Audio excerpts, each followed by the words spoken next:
अस्सलाम वालेकुम मेरे प्यारे हिंदुस्तानी भाइयों, दोस्तों, बुज़ुर्गों और मेरी प्यारी माँ बहनों। आप देख रहे हैं दिल की आवाज़ और दिल की आवाज़ के साथ मैं हूँ वाहिद हाशमी। आज हम माशाल्लाह एक हमारे मशहूर और मरूफ शख्सियत के पास आए हुए हैं शहर बेंगलोर आटी नगर में। माशाल्लाह इनका नाम सलीम पाशा है, जिसको अल्हम्दुलिल्लाह सारे लोग पहचानते हैं। जैसा कि ये हमारे जो सलीम पाशा जो हैं पीस फॉर ह्यूमैनिटी के नेशनल प्रेसिडेंट हैं और माशाल्लाह ये जेडीएस के माइनॉरिटी के बेंगलुरु के प्रेसिडेंट हैं और नीड्स फाउंडेशन उसके भी ये प्रेसिडेंट है। माशाल्लाह सलीम भाई के बारे में जितना बोला जाए उतना कम है। माशाल्लाह ये बहुत सालों से एक सोशल एक्टिविटीज़ कर रहे हैं और बहुत सालों से खिदमत खल्क़ का काम करते हुए आ रहे हैं। और जैसा कि दोस्तों बहुत कम उम्र से बहुत सोशल एक्टिविटीज़ में इन्वॉल्व हैं और मैंने ख़ुद अपनी आँखों से देखा है, चाहे वो कोरोना हो, चाहे वो रमज़ान का महीना हो, हमेशा वो राशन बांटने में, लोगों के लिए लोगों की हेल्प करने में। और यहाँ तक कि जैसा कि इस कोरोना में हमारे इस आटी नगर गंगानगर के सराउंडिंग में किसी हमारे हिंदू भाई का डेथ हुआ तो उनको भी ये लेके जाकर ग्रेवयार्ड तक पूरी फॉर्मेलिटी करने में इन्होंने अपनी बहुत बड़ी कार्रवाई अंजाम दी है। यानी कि बहुत बड़ा इनिशिएटिव लेके इनकी और इनकी टीम ने बहुत अच्छा काम किया है और माशाल्लाह ये हमेशा लोगों की मदद करने के लिए एकदम आगे बढ़ते हैं। तो आज हम इनकी दिल की आवाज़ लेने के लिए आए हुए हैं और ये हिंदू, मुस्लिम, सिख, ईसाई किसी को नहीं देखते, बल्कि irrespective of religion and caste ये सब की हेल्प करते हैं। जैसा कि मज़हब नहीं सिखाता आपस में बैर रखना, हिंदी हैं हम, वतन हिंदुस्तान हमारा, सारे जहाँ से अच्छा हिंदुस्तान हमारा, हम बुलबुलें हैं उसके, ये गुलिस्तान हमारा। तो बिल्कुल इसी तरह ये कोई मज़हब देखे बगैर, चाहे वो हिंदू, मुसलमान, सिख, ईसाई कोई भी हो, ये हमेशा हर एक की मदद करते हैं। और ये जेडीएस के जो बेंगलुरु के जो प्रेसिडेंट है इसमें भी इन्होंने बहुत सारी कार्रवाई अंजाम दे रहे हैं, बहुत सारे लोगों की हेल्प करते हुए आ रहे हैं। चलिए आज हम सुनते हैं हमारे सलीम पाशा की दिल की आवाज़ क्या कहती है। जैसा कि दोस्तों आप जानते हैं दिल से जो बात निकलती है वो असर रखती है, पर नहीं ताकत परवाज़ मगर रखती है। चलिए सुनते हैं सलीम पाशा की दिल की आवाज़। जैसा कि सलीम भाई अभी माशाल्लाह बहुत सालों से हमेशा हर एक की मदद करने के लिए इनिशिएटिव ले रहे हैं। जैसा कि मैंने भी बहुत सारी एक्टिविटीज़ को देखा, तो अभी प्रेजेंट जो भी सिचुएशन है इसके लिए आपकी दिल की आवाज़ क्या कहती है? पहले तो अस्सलामु अलैकुम वरहमतुल्लाहि वबरकातुहू। आपके जितने भी व्यूवर्स हैं उन लोगों को मेरा सलाम और हिंदू भाइयों के लिए नमस्कार। मैं आपके जो सवालात, जो आपके दिल से जो निकले सवालात की जवाब में मैं ये कहना पसंद करूँगा कि आपने कहा कि मैं बड़े कम उम्र से इस खिदमत खल्क़ अंजाम देते आ रहा हूँ। तो 16 साल की उम्र से मैं खिदमत खल्क़ का अंजाम देते ही आ रहा हूँ। इसके पीछे बहुत बड़ा रीज़न है। रीज़न ये है कि मैं कोई रॉयल फैमिली से बिलोंग नहीं करता। मेरे वालिद भी ऑटो ड्राइवर थे। ये कि जब मैं ख़ुद सेकेंड या थर्ड स्टैंडर्ड में था तब छोटे से घर में हम लोग रह रहे थे। तो हुआ क्या कि बारिश की वजह से वो घर टूट गया, तो हमें कम से कम 3 दिन 4 दिन तक ऑटो में गुजरान करना पड़ा। ऑटो में सोना और इधर उधर बैठ के खाना और इडली खा के गुजारा करना मेरे वालिद के साथ। माशाल्लाह हमारे वालिद ने बहुत मेहनत करके हमें आगे इतना बड़ा बनाया।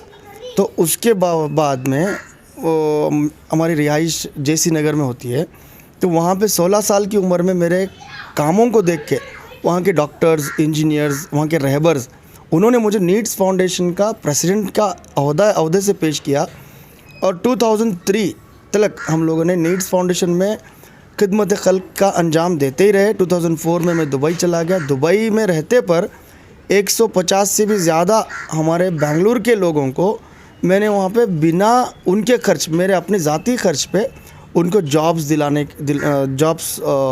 दिलाया हूँ। तो दुबई में जी एक अलग से कमरा ही रखा था। क्यों, जो हमने तकलीफ़ें पड़ी है, हमने देखी हैं, गरीबी क्या है, भूख क्या है, ये सब हम लोगों ने देखी हैं, मैंने देखी है। तो अब मैं बताऊं तो आप बोलेंगे स्टोरी बोल रहा हूँ करके। तो मेरी वालिदा से भी आप पूछ सकते हैं कि मेरी अपनी पढ़ाई मैंने दिन भर, जब सवेरे दूध, पहले पेपर ड्रॉप करता, बाद में दूध डालता, बाद में स्कूल या कॉलेज जो भी स्कूल जाता, स्कूल जाने के बाद काम अपना कोई भी एक छोटा मोटा होटल में या तो कहीं भी काम करता। बाद में शाम में 10-11 बजे आके मैं अपनी पढ़ाई कहीं एक लाइट के नीचे बैठ के पूरी करता था। माशाल्लाह। तो अल्हम्दुलिल्लाह वो मेहनत मेरे वालिद साहब की, वालिदा की, मेरे पीछे मेहनत वो रंग लाई और मैं दुबई गया। 10 साल दुबई रहा हूँ। 10 साल दुबई में रहते पर भी मैंने अपने वतन को नहीं भूला। हर रमज़ान में, हर बकरीद में, हर कोई मुश्किलात में मैंने वहाँ से पैसे अपने डोनेशन के तौर पे लोगों को यहाँ पे भेजते रहा हूँ। और रमज़ान में रेशन डिस्ट्रीब्यूशन हो दो, बकरीद में कपड़े रहन दो, या कोई भी एक फ्लड्स का मसला आ गया हो, तो कोई भी मुझे यहाँ से अगर राफ्ता करता तो उसको मैं उस राफ्ते का जो भी मेरे से हदिया हो सकता था मैंने किया। अल्हम्दुलिल्लाह 2014 से मैं यहाँ पर हूँ। 2014 से खिदमत खल्क का अंजाम देते आ रहा हूँ।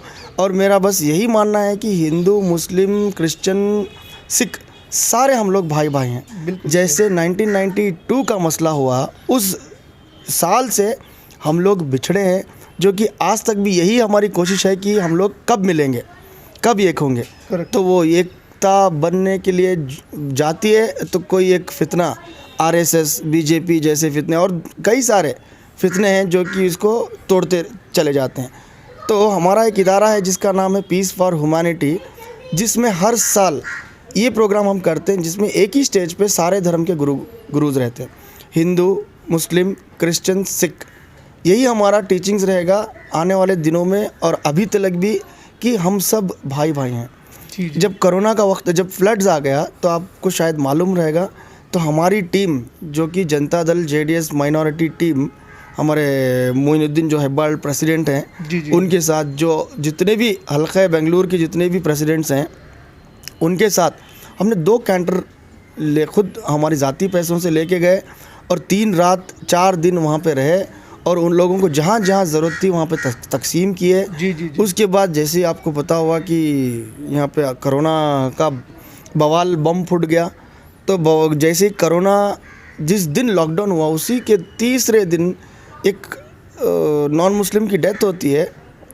तो ऐसा माहौल था कि कोई सामने आदमी आए तो बीमारी लग जाएगी, वैसा माहौल था जी। तो तीसरे दिन ही हम लोगों ने, हमारी सारी टीम, जैसे मोइन अली ख़ान, मोइनुद्दीन और हमारी जितनी पीस फॉर ह्यूमैनिटी की टीम है और जितनी जेडीएस की टीम है, वो वहाँ पे पहुँचती है, उसकी पूरी कार्रवाई करती है। तो उसी दिन हमारा डर उठ गया कि ये बीमारी से डर नहीं है, हमें बीमार जो हो रहा है उसको बचाना है। तो हम लोगों को अल्लाह का डर और अल्लाह की तरफ से एक हिम्मत आई कि हम लोगों को खिदमत खल्क का अंजाम ऐसे वक्त में देना है। क्यों, हम लोगों ने सुना है 100 साल में एक बार ऐसी भुखमारी, बीमारी या ऐसी महामारी आती है, तो इसमें जो काम करे अल्लाह उसका बहुत बड़ा अजर देगा।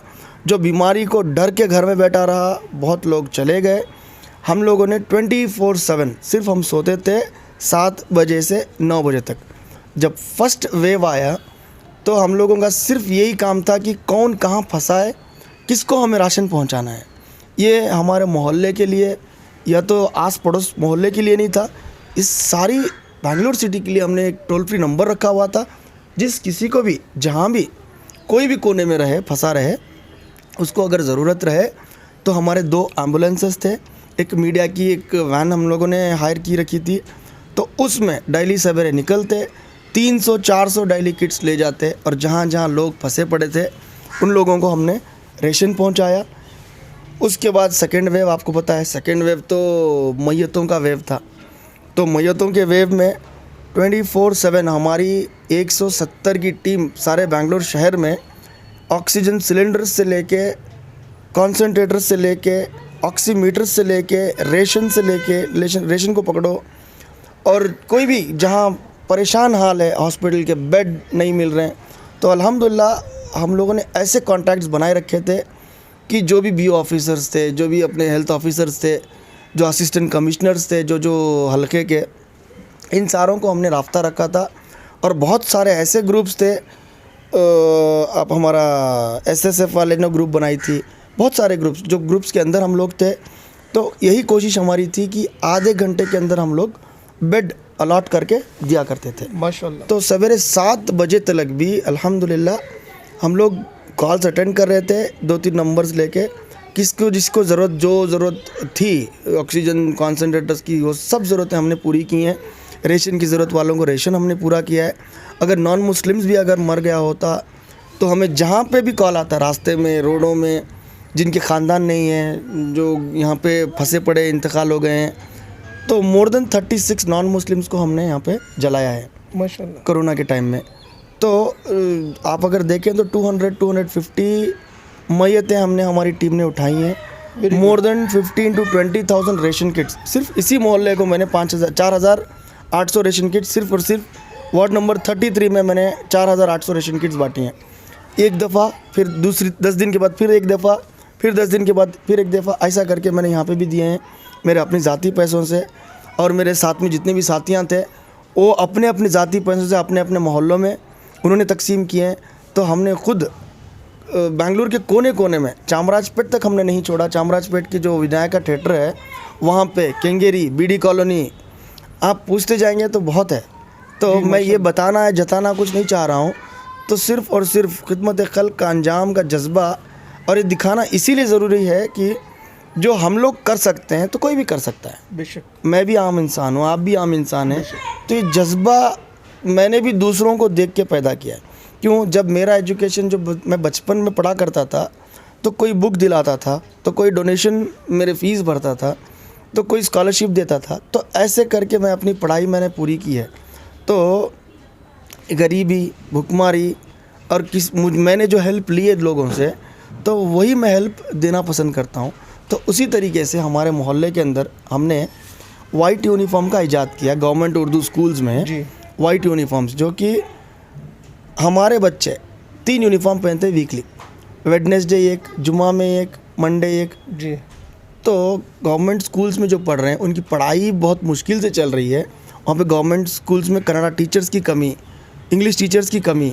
तो इसको हमने सर्वे किया। सर्वे करने के बाद कई स्कूलों में हमने बेंचेस प्रोवाइड की गवर्नमेंट स्कूल्स में, और टीचर्स मैंने खुद अपनी पैसों से, ज़ाती पैसों से टीचर्स प्रोवाइड किया हूँ। Education is the main weapon if you want to win the race in your life और if you want to make your future, you need to have an education. Yes. Education रहेगा तो आप हम लोग कहीं भी जी सकते हैं। तो इसीलिए मैं अपने मोहल्ले से स्टार्ट किया हूँ। यूनिफॉर्म वाइट मैंने अपने मोहल्ले से इम्प्लीमेंट किए हैं। और इसी के साथ साथ अभी आने वाले दिनों में ऐसी स्कूल भी इंशाल्लाह हम लोग ओपन करने जा रहे हैं, जिसमें सिर्फ़ और सिर्फ 500 रुपये में बच्चा पढ़ेगा। माशाल्लाह। सिर्फ 500 रुपये में, 2,000 रुपये में साल के किताबें आएंगी, और उसी के साथ यूनिफॉर्म भी आ जाएगा 2,000 रुपये में, और 500 रुपये महीने की गर्ल्स के लिए। स्पेशली बॉयज़ के लिए 750 रुपीज़ हमने अलग से उनको स्कूल बनाने के सोच रखे हैं। कोएज नहीं रहेगा। ऑलरेडी अल्हम्दुलिल्लाह अभी रहमत नगर फारूकिया जो स्कूल है, वहाँ के प्रिंसिपल हैं, उनसे मेरा राब्ता हुआ था गए साल। तो मैंने प्लान अपना और आपस में डिस्कस किए थे। तो अभी एक स्कूल ऑलरेडी 70 बच्चों की higher Farooqia girls high school already शुरू हो चुकी है जी, जिसमें 500 रुपये में बच्ची पढ़ रही है। तो 1 साल सक्सेस हो गया है। तो यही हम लोगों ने आगे भी अपना मिशन रखा है कि इस मोहल्लों में 8-8 हज़ार रुपये एक एक बच्चे को महीने की फ़ीस, जो गरीब आदमी रहेगा वो पढ़ा नहीं सकेगा। तो हेल्थ कैंप्स हमने लगाए हैं, रेगुलरली हेल्थ कैंप्स, आई कैंप्स जिसमें ऑपरेशन फ्री होते हैं। और उसी तरीके से मैं अपने आपके व्यूवर्स को मैं बोलना पसंद करता हूँ कि कोई भी काम, ना छोटा ना बड़ा, बेशक कोई भी काम अगर दिल से हमें ये करना है, अगर ठान लो, तो हम लोग, अल्लाह की मदद कैसे भी आएगी, लोगों की मदद आएगी इंशाअल्लाह। हम लोगों ने कोविड में मैयतों को देखा, मैयतों को बिना डरे, किसी के मुंह से कफ निकल रहा है उसको उठा लिए। जी जी। तो अपनी फैमिली जो डर रही थी, हम लोगों ने उसके पास बैठ के उनको तसल्ली दे के, सिर्फ दिल से तसल्ली दिए हैं। कितने लोग अच्छे हो गए। अगर दिल से तसल्ली अगर ना दिए होते तो मर गए होते, इंतकाल कर गए होते। तो कितने दिल की तसल्ली से कितने अच्छे हो गए। तो आपकी दिल की आवाज़ में मैं आपके व्यूवर से यही कहता हूँ कि इंसानियत सबसे बड़ा धर्म है। कोई धर्म ये नहीं सिखाता, जो आप कहते हैं हर बार, कोई धर्म ये नहीं सिखाता कि भाई हिंदू, मुस्लिम, क्रिश्चियन बाद में, पहला धर्म है ह्यूमैनिटी, इंसानियत। हमारे धर्म में भी यही सिखाता है कि दूसरे धर्म को ना गाली दो, ना उल्टा सीधा बको, ना कुछ। हमारे धर्म, उनके धर्म में भी यही सिखाता है। बट ये जो बीच में जो पॉलिटिकल विजन लेके विजनरी मिशनरी जो चल रही है, इन लोगों की वजह से आज देखो आप, कल का मसला ले लो, गुलबर्गा में मुसलमानों पे कर्नाटका में हो रहे अत्याचारों को मैं अपने हिंदू भाइयों से, क्रिश्चियन भाइयों से अपील करता हूँ कि आगे आएँ। हम लोगों को हमारा स्टेट और हमारा हिंदुस्तान जैसे पहले 1992 के पहले जो था हिंदुस्तान, जब हम लोग आपकी ईद में हम लोग आपके घर पे आते थे, गणेशा में हम लोग, आज भी याद है गणेशा का अगर ये रखा था गणेशा बिठाते थे तो वहाँ पे 10 दिन तक हम लोग पिक्चर देखते थे, जूस पीने जाया करते थे, वहाँ पे प्रसाद खाने जाया करते थे। तो गणेशा के प्रोसेशन में हम भी शामिल हुआ करते थे। जी जी जी। तो हमारे जब रमज़ान आता था तो हमारे घर से 10-10 टिफ़िन जाया करते थे। मेरे अब्बू के जितने भी नॉन मुस्लिम दोस्त हैं उनके घर पे। तो ऐसे हम बहुत सारे जो मसले मसाइल जो अभी पैदा हुए हैं, इसको हम सब मिलकर मिटा सकते हैं। ये मैं या तो हमारे भाई एक या तो दूसरे तीन चार लोगों से नहीं हो सकता। तो सब आपस में एक होकर अगर ज़िंदगी बसर करना है तो आने वाले दिनों में जो मुश्किलात हैं, जो पहले ही भुखमारी है, बीमारियां हैं, काम धंधा है नहीं, उनसे लड़ना है हमें। ये हमें हमारे ज़ात से नहीं लड़ना है, हमारे धर्म वालों से नहीं लड़ना है, आगे धर्म वालों से नहीं लड़ना है। तो लड़ना तो सिर्फ लड़ना है बच्चों के एजुकेशन के लिए लड़ना है। जिनके लिए खाना नहीं है उनको खाना दो, उससे लड़ना है। जो भूखे मर रहे हैं उनसे लड़ना है। जो हमारे आस पड़ोस में जो भूखे सो रहे हैं उनको देख के वो करना है। तो बहुत सारी चीज़ें हैं जो हमें आगे बढ़ के खुल के आना है। हिंदू मुस्लिम एकता लाना है। तो ये सभी मैं करूं तो हेल्प मैक्सिमम हिंदूज़ की करूं, हिंदू करे तो हेल्प मुस्लिम्स की करे। कोई भी आवाज़ हिंदू को उठाए तो मुस्लिम्स आगे आए, कोई भी हिंदू को आवाज़ उठाए तो मुस्लिम को आवाज़ उठाए तो हिंदू भाई आगे आए। तो तभी इस देश को हम लोग बचा सकते हैं, वरना आने वाले दिन बहुत ख़राब है। ऐसा ना करें, हम सब आपस में भाईचारे के साथ आगे हमारे जो नस्लें हैं जो आने वाली है उनको एक अच्छा मैसेज दे के जाएंगे इंशाल्लाह। माशाल्लाह। और जैसा कि सलीम भाई, आप तो माशाल्लाह बहुत सारे सोशल एक्टिविटीज़ को अंजाम देते हुए आ रहे हैं। और यहाँ तक कि मैंने कोरोना में हो या नॉर्मल कभी कभी मैंने आपको रात के 1 बजे 2 बजे फ़ोन भी किया है, तो आपने कुछ लोगों की हेल्प की। ये मेरा पर्सनल एक्सपीरियंस है माशाल्लाह। तो अगर जिस तरह से अब इलेक्शन होने वाला है जेडीएस का, अगर अल्लाह पाक, अगर आपको, हमारी दुआएं कि अल्लाह पाक आपको एक बड़े ओहदे पर पहुंचाए, अगर अल्लाह पाक आपको एक अच्छे से ओहदे पर पहुंचाता है तो इंशाल्लाह उस वक्त पर जो भी खिदमत खल्क को आप जो अंजाम दे रहे हैं, तो इंशाल्लाह इसको हमेशा के लिए बरकरार रखते हैं, इसको ज़्यादा करेंगे आप।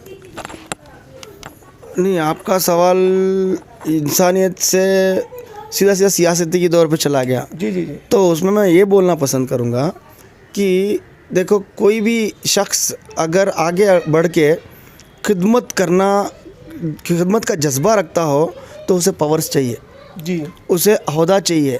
अगर विदाउट अहदा, विदाउट पावर्स वो इतनी सारी खिदमत का अंजाम दे सकता है, तो अगर अहदा आ गया तो मकसद ही यही है कि लोगों की खिदमत करें। अगर बीबीएमपी की अगर आप बात करें तो मैं वार्ड नंबर 40 जो कि नया वार्ड चामुंडी नगर है उससे कंटेस्ट कर रहा हूँ जनता दल से। इंशाल्लाह मैं बेंगलुरु सिटी का प्रेसिडेंट होने के नाते अल्हम्दुलिल्लाह मेरी सीट कंफर्म है एक। और दूसरी चीज़, मेरे 5 पॉइंट्स हैं जो कि मैं इन्हीं पे विज़न रख के काम करूँगा इंशाल्लाह। एक तो पहले ही बता दिया, 500 रुपये में एजुकेशन, 2,500 से 3,000 बच्चे हमारे एजुकेशन करेंगे यहाँ पे सिर्फ़ और सिर्फ 500 रुपये में। और दूसरी चीज़, हर मसाजिद या मंदिर या चर्च जो भी मेरे मोहल्ले में आएंगे, उस मोहल्ले में मैं ऐसा एक एप्लीकेशन दूंगा जो कि तैयार एप्लीकेशन है हमारे पास, जिसमें हम लोग सर्वे ये करेंगे कि 5 गलियों में 5 गलियाँ, एक मस्जिद को अगर 5 गलियाँ मिल रही हैं, 5 गलियों में जितने बिग शॉट्स जैसे कि 2 लाख से या तो 1 लाख से या 1.5 लाख से ऊपर की कमाई करते हो, हम लोग उनको चुनेंगे। मिनिमम 100 लोगों को, 4 गलियों में कम से कम 1,500 लोग रहते हैं, 4 से 5 गलियों में। जी। तो उनको चुनेंगे हम लोग। अभी मैं जाके कहूँ लोगों से कि भाई आप 1,000 रुपये दो तो नहीं देंगे। अगर मैं एक ओहदे में रह के मैं मस्जिद में जाके कहूँ कि एप्लीकेशन ऑपरेट करो, ये लिस्ट है, ये लिस्ट वाले आपको 1 लाख रुपए देंगे महीने का। इस लिस्ट से आप आस पड़ोस के मोहल्ले, आप आस पड़ोस के 4 गलियों में जो भी तकलीफ़ात हैं, किसी का काम नहीं है, किसी को रोज़ी नहीं है, या किसी की कोई भूखा मर रहा है, कोई एजुकेशन के लिए तड़प रहा है, तो ये पैसे आप 5 गलियों में इस्तेमाल करें। तो ये किए। और एप्लीकेशन ऐसा है क्रिस्टल क्लियर, जो पैसा दे रहा है उसको एक्सेस रहेगा कि वो पैसा कैसे कहाँ इस्तेमाल हो रहा है, वो एक जाएगा। और तीसरी चीज़ एक ऐसा कॉल सेंटर रहेगा हमारे मोहल्ले के अंदर। मैं आज ही बोल रहा हूँ, सब लोग इम्प्लीमेंट कर लेंगे, मुझे मसला नहीं है। मैं चाहता हूँ कि लोग इम्प्लीमेंट करें, दूसरे वार्डों में भी यही बोलें लोग कि यही इम्प्लीमेंट करेंगे करके। इंशाल्लाह। इम्प्लीमेंट होने से पहले मैं कह रहा हूँ। तीसरी चीज़, एक ऐसा टोल फ्री नंबर रहेगा जिसमें हर मोहल्ले का हर एक लेबर रजिस्टर्ड रहेगा, उसको एक लेबर कार्ड दिया जाएगा। उस लेबर कार्ड में मान लो मसाजिद में, मंदिर में, चर्च में अनाउंसमेंट किया जाएगा कि आप अगर किसी को रुपया नहीं दे सकते या तो रेशन नहीं दे सकते, खिला पिला नहीं सकते, तो एटलीस्ट यहाँ के लोगों को काम दो। आपको पेंटर चाहिए, इस नंबर पे करो आप। हम आपको 5 नंबर देंगे। It's same like just dial. Okay. 5 number देंगे, वो रजिस्टर्ड माशाल्लाह। लोग रहेंगे हमारे मोहल्ले के, जिसमें क्या रहा, आपने आपके पड़ोस को खाना खिला दिया। Very good. उसमें आप चुनें कि आपको कौन चाहिए। अगर उसमें आपको धोखा भी होता है, प्रॉब्लम भी होता है, तो वो रजिस्टर्ड है एक। और चौथी चीज़, बिना परमिशन मसाजिद की कमेटी के या तो कॉरपोरेटर की दिमाग में ना डाले हुए कोई बच्चा अगर स्टेशन को जाता है, तो हम लोग सारे पहुंचेंगे, मसले चेक करेंगे कि क्यों बच्चा गया है। अगर उसमें लीगली उन्होंने उठाया है तो उसकी कार्रवाई लीगली करें, अगर इलीगली उठाया है तो बच्चे को हम लोग जाने नहीं देंगे। बहुत सारे चीज़ें हैं जो कि पुलिस अथॉरिटी को नहीं करनी है, जो आज हो रहे हैं। रास्ते से मारते लेके जाते हैं बच्चों को, वहाँ पे ले जाके कस्टडी में रख लेते हैं, 24 घंटों के अंदर जेल को भेजना है, तो they will keep it in custody. तो ये सारों को अवॉइड हम लोग करेंगे। गांजा, ये जो ड्रग्स, इससे हम लोग मुक्त होंगे इंशाल्लाह। और जॉब मेलास देखो, गवर्नमेंट 5वां गवर्नमेंट जॉब्स इतने सारे हैं कि कॉर्पोरेटर करता नहीं। कॉर्पोरेटर को क्या है, और लोगों के दिमाग में ये भरा हुआ है कि कॉर्पोरेटर का सिर्फ और सिर्फ यही काम है कि वो नाली, रास्ते, लाइट, कचरा, यही दिमाग में हमारी पब्लिक के है। कॉर्पोरेटर एक सरपंच है, कॉर्पोरेटर एक मोहल्ले का रहबर है। ये देखे कि कोई भूखा ना सोए, ये देखे कि कोई बिना पढ़े घर में ना बैठा रहे, ये देखे कि कमाई नहीं जैसा घर पे बैठा रहे। और 5वां काम मैं ये करूँगा, जितने भी पार्क्स और गवर्नमेंट के जितने भी इदारे या ऑफिस स्पेसेस हैं, वहाँ पे जो रोडों पे, गलियों में, गाड़ियाँ बंडियों में, या तो दुकानें बाहर आ गए हैं, तरकारी बेच रहे हैं, ये बेच रहे हैं, वो बेच रहे हैं, तो उन लोगों के लिए, हैंडीकैप्स के लिए, उम्र दराज लोगों के लिए सारे जितने भी पार्क्स हैं, वहाँ पे मेरे कॉर्पोरेटर की ज़ाती, जब इंशाअल्लाह अगर कॉर्पोरेटर में बनूँ या आवाम बनाए, तो उन लोगों के लिए एक कम से कम 200 गाड़ियाँ तय करेंगे हम लोग। एक काउंटर रहेगा फ्रूट्स का, एक काउंटर रहेगा वेजिटेबल का।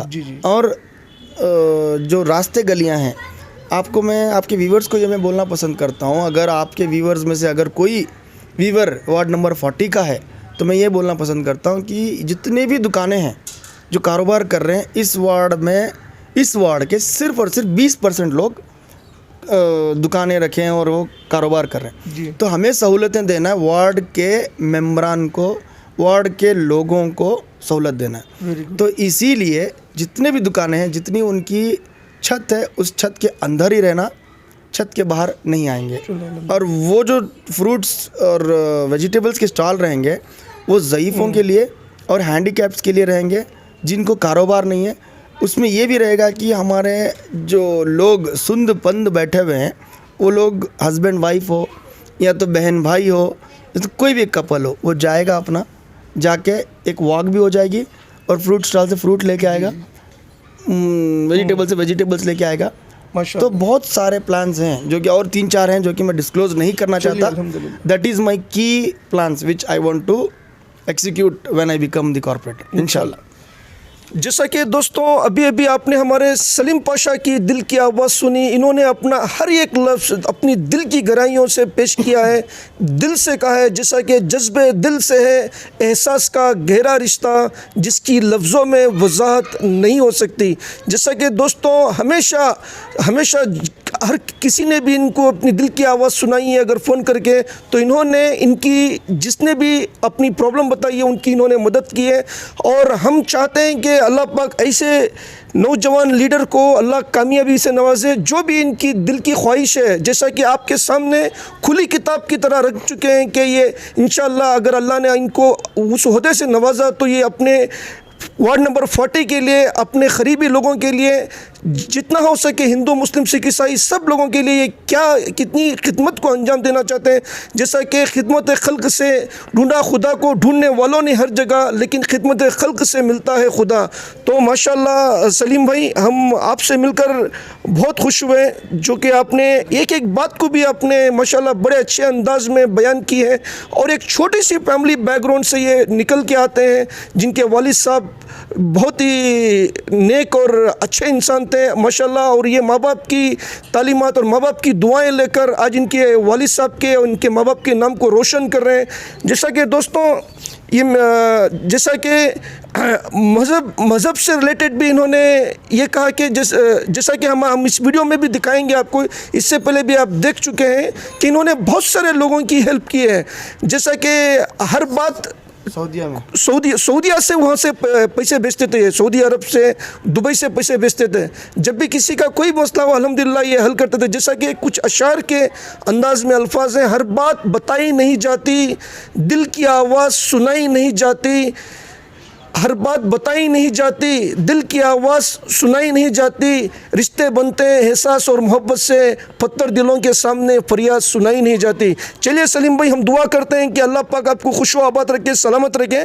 और जो भी आप कार्रवाई को अंजाम देने जा रहे हैं, जो भी आप आपके वार्ड में हो या कोई भी बेंगलोर सिटी में हो, अपने इस प्यारे हिंदुस्तान के लिए आप जो करना चाहते हैं, हम दुआ करते हैं अपनी दिल की आवाज़ से कि अल्लाह आपको खुश व आबाद रखे, सलामत रखे, अल्लाह पाक आपको कामयाबी से नवाजे, अल्लाह पाक आपको लंबी उम्र से नवाजे।